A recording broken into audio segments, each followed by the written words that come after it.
Thargoids, the resident aggressive aliens, are theorized to be ammonia breathers. So those ammonia worlds Ammonia breathers, huh?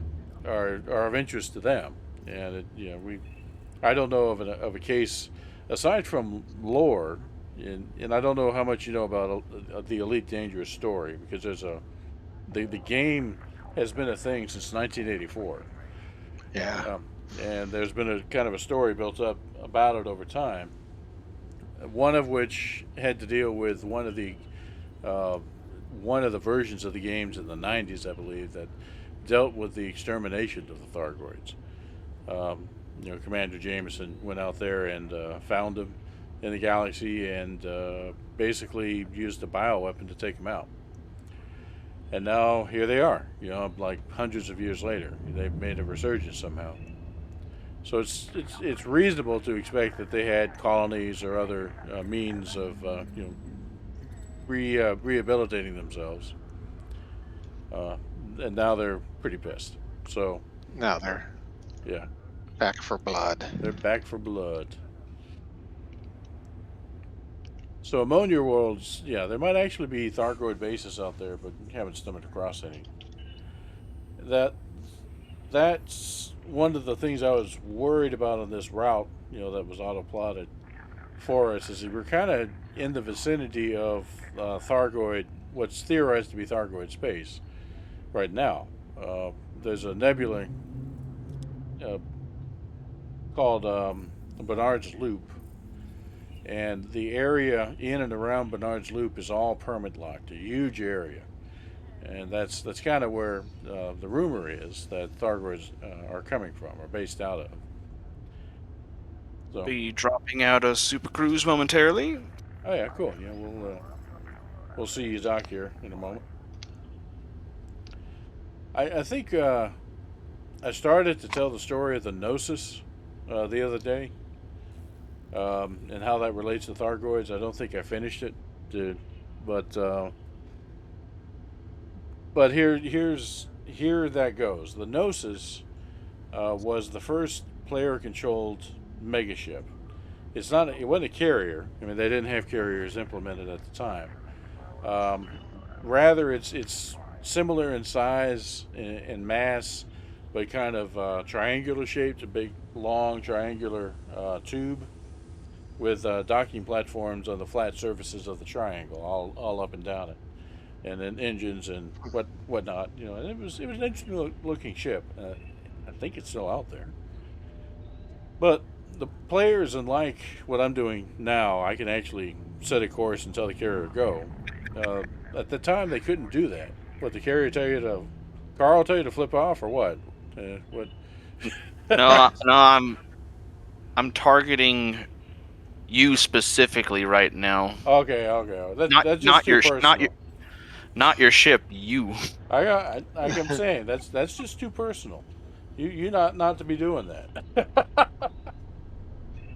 I don't want radar beams off the DBX, penetrating my skull. Um, so the players couldn't directly control the Gnosis, but rather they would tell the devs, okay, we want the Gnosis to go here or there, and that's oh, cool. Hey, thank you, man. Appreciate that.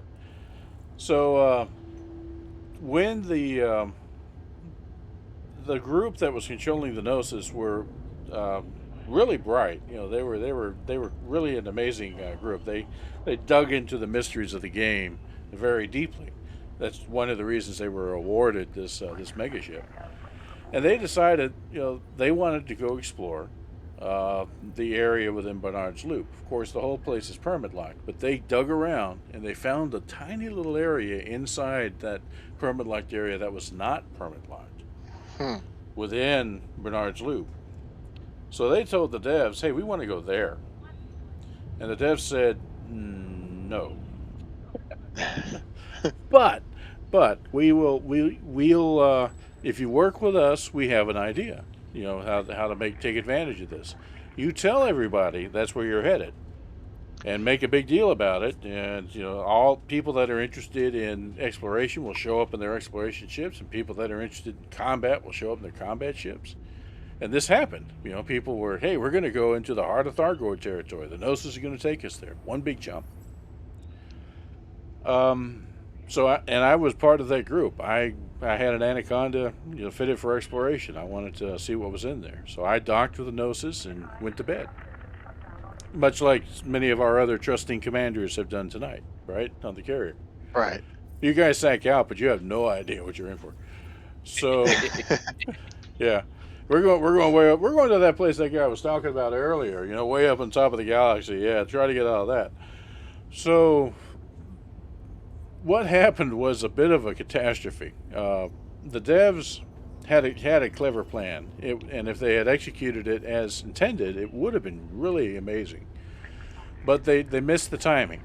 So a few hours before the jump of the Gnosis, a Galnet broadcast comes out saying that the Gnosis has been lost.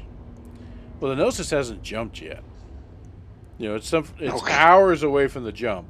And the story that begins about the Gnosis being lost, people that actually stayed awake for the jump were kind of shocked. It's like, what? and then But it happens. The Gnosis actually attempts the jump and doesn't make it. And it gets like 2 systems away from its source destination. It gets interdicted by Thargoids and pulled out, and then it's under attack by Thargoids. So here's where the real disaster comes in. Thargoids are tough. They're kind of mid-end game content. So when you have an exploration ship, and a lot of people are there with their exploration ship, you do not do well against Thargoids. So what would happen is people in their explorers would say, okay, I need to get out of here. They would take their ship and attempt to launch from the Gnosis, the same sort of hangar setup that you have here. You lift up to the surface, and you're forced to stay there for like a second or two as the clamps are released, and then you can fly. Well, in that second, the Thargoids blew them up. They didn't even have a chance to launch. They would just get blown up coming out of the hangar. And then boom, right there on the surface before they had control of the ship. The second problem was the guys with combat ships. And these were the ones that really hurt. Because combat ships have a terrible jump range. And some people flew like Fertilances with a 10 or 15 light year jump range, all the way at 1,000 light years to meet the Gnosis. So they come out with their combat ships, and they did much better. They went out there, and they're shooting up the Thargoids, and they're defending the Gnosis.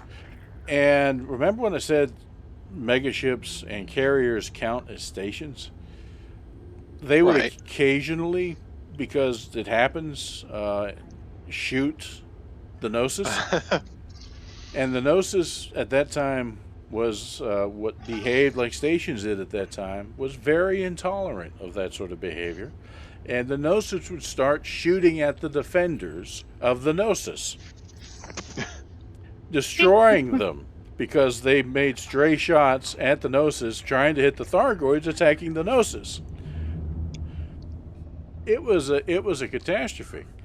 And the horrible thing about those guys is when they respawn, they respawn all the way back in the bubble. Ooh. Yeah, oof. Ooh. Yeah, that 1,000 light year trip that they made, that tiny little jumps all the way out there. They were really irate. The combat guys were more than anybody. My story with the Gnosis was I woke up the next day after all that had happened. Basically the flak had settled, and it had kind of stabilized into a bunch of debris around the Gnosis. I was going to say, yeah, a debris field. And so I'm looking at this, and I see all these Thargoids out there, and I haven't really read up on what was going on yet. So okay, I had the same reaction the explorers did. I gotta get out of here. So I get my Connie and come to the surface. My Connie is tougher than it's big ship, so it's just a bit tougher than most explorers are. And I didn't even wait. As soon as I could, I boosted right off the pad, right, and just barely got out. Oh my God, it was something else. But the story of the Gnosis is one of the darkest days of Elite Dangerous. but also the brightest because it proved that the devs and the players could work together to try to create creative events. They needed to do it better, and they did get better. Now you have community events that are much better organized and stuff like that. So I was That's kind cool of proud stuff. of the attempt, but the execution was pretty poor. So is But it everybody was back aboard? memorable. Oh God, yeah. Oh man, you mentioned the Gnosis to anybody, and so everybody has a story about the Gnosis. I'm back aboard now. I'm Yeah. just hanging out in the hangar. All right, cool. So let me try this system that I have here out and see if that's going to get us anywhere. Well, I'm going to go off mic here for a little bit. My daughter, who is kind of a professional streamer here, likes to get fed before she goes and does her Don't late tell her to watch night this stream where you forgot one of the names of her cats. Yeah, that's true. I Loki remember just that. came inside too. That's right. Yeah, he's probably glaring, glowering at you. Right And it was a little rainy outside, and I don't know if this is the first effort in revenge, but he walked in. The first thing he did was do the cat shake the water off thing like dogs do too, and just sprayed my legs, my lower half's now covered in Oh, rainwater. ow, man. Okay, well, we'll continue jumping. We'll be here. So yeah, it's all good. I'll see you out there. All right, all right. Let's see here. We're gonna figure out what we're doing. All right, right. We're going to